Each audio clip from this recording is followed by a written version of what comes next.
नमस्कार। आज की जो ताज़ा खबरें हैं 18 अगस्त की, उनमें काफ़ी कुछ चल रहा है। हाँ बिल्कुल। हमारे पास कई रिपोर्ट्स हैं आज की। तो चलिए इनमें से जो ज़रूरी बातें हैं उनको निकालते हैं और देखते हैं कि भाई चल क्या रहा है और इसका मतलब क्या हो सकता है। बिल्कुल।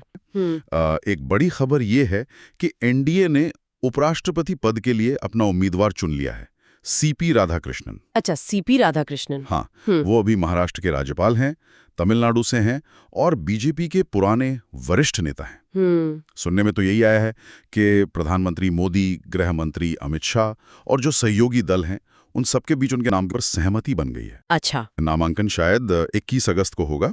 ठीक है। वहीं दूसरी तरफ बिहार में कांग्रेस नेता राहुल गांधी ने एक यात्रा शुरू की है, वोटर अधिकार यात्रा। हाँ, ये भी खबरों में है। ये कोई 16 दिन चलेगी, करीब 1300 किलोमीटर का सफर है और 20 जिलों से होकर गुजरेगी।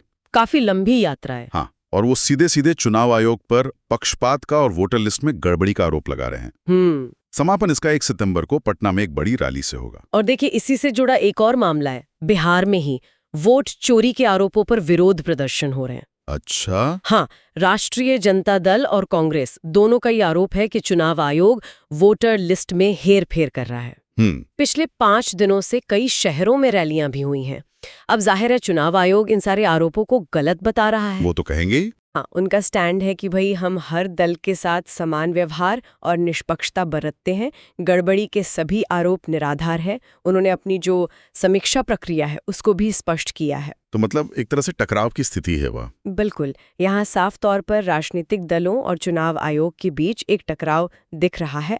हम तो बस वही बता रहे हैं जो स्रोतों में कहा गया है, किसी का पक्ष नहीं ले रहे हैं। सही बात है। लेकिन देखिए, इसी शहरी विकास की एक दूसरी तस्वीर आ रही है और वो थोड़ी, मैं कह सकता हूँ, चौंकाने वाली है। बेंगलुरु से। बेंगलुरु से क्या हुआ वहाँ? कर्नाटक के जो उप मुख्यमंत्री हैं उन्होंने कहा है कि शहर की लगभग 70% इमारतें अवैध हैं। क्या 70%? हाँ, 70%।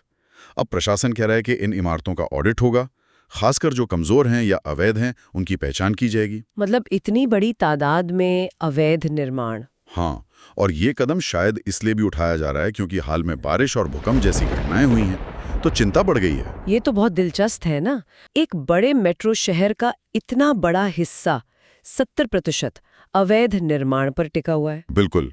ये अपने आप में एक बड़ा सवाल खड़ा करता है कि क्या विकास सिर्फ नई चीजें बनाने का नाम है, या जो मौजूदा ढांचा है, खासकर जो अवैध है या कमजोर है, उसको दुरुस्त करना भी उतना ही जरूरी है? सही कहा। कहीं ऐसा तो नहीं कि ये जो नए चमचमाते रास्ते बन रहे हैं ये उन्हीं शहरों तक जा रहे हैं जिनका अपना अंदरूनी ढांचा ही चरमरा रहा है? ये सोचने वाली बात है। बिल्कुल। और इस चरमराते ढांचे पर, जैसा आपने कहा, मौसम की मार भी पड़ रही है। हाँ, बारिश की खबरें भी हैं। भारी बारिश ने कई राज्यों में जनजीवन अस्त व्यस्त कर दिया है। जम्मू कश्मीर में, कर्नाटक के चिकमगलुरु और शिवमोगा में, केरल के त्रिशूर में और चंडीगढ़ में भी भारी बारिश और कुछ सुरक्षा कारणों से स्कूल बंद कर दिए गए हैं। अच्छा, स्कूल बंद हो गए? हाँ, बच्चों को ऑनलाइन पढ़ने की सलाह दी गई है।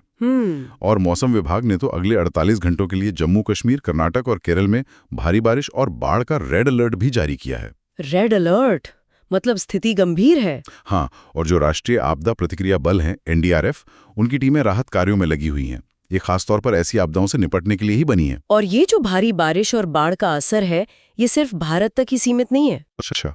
हाँ, भारत और पाकिस्तान दोनों के कई हिस्सों में अचानक आई बाढ़, मतलब फ्लैश फ्लड जिसे कहते हैं, उससे 280 से ज्यादा लोगों की मौत हो चुकी है। ओह, 280 से ज्यादा? हाँ, महाराष्ट्र, जम्मू कश्मीर, पंजाब, केरल और उधर पाकिस्तान के सिंध और पंजाब प्रांतों में भी भारी नुकसान हुआ है। तो ये दिखाता है कि कैसे ये जो मौसम की एक्सट्रीम घटनाएं होती हैं वो किसी एक देश तक सीमित नहीं रहती, पूरे क्षेत्र को अपनी चपेट में ले लेती हैं। अच्छा, अब जरा अंतर्राष्ट्रीय स्तर पर चलते हैं। वहां भी कुछ हलचल है। हाल में जो ट्रंप पुतिन की मुलाकात हुई थी, हाँ, उसके बाद व्हाइट हाउस में एक अहम बैठक हुई। इसमें अमेरिकी राष्ट्रपति थे, यूक्रेन के राष्ट्रपति ज़ेलेंस्की, ब्रिटेन के नए प्रधानमंत्री स्टारमर, फ्रांस के राष्ट्रपति मैक्रोन और भी कई नेता शामिल थे। अच्छा, काफी बड़ी बैठक लग रही है तो। हाँ। तो इसका क्या मकसद बताया जा रहा है? देखिए, खबरों के मुताबिक तो इसका मुख्य उद्देश्य रूस यूक्रेन संघर्ष का कोई समाधान खोजना है। मौजूदा जो भू राजनीतिक तनाव चल रहा है और हाल की जो ये अलग अलग मुलाकातें हुई हैं, उनके बीच इसे एक महत्वपूर्ण कूटनीतिक प्रयास माना जा रहा है। शायद आगे की रणनीति तय करने के लिए। ठीक है, तो मतलब कोशिशें जारी हैं उस मोर्चे पर भी। हाँ, बिल्कुल। चलिए इसी विचार के साथ आज की चर्चा यहीं समाप्त करते हैं।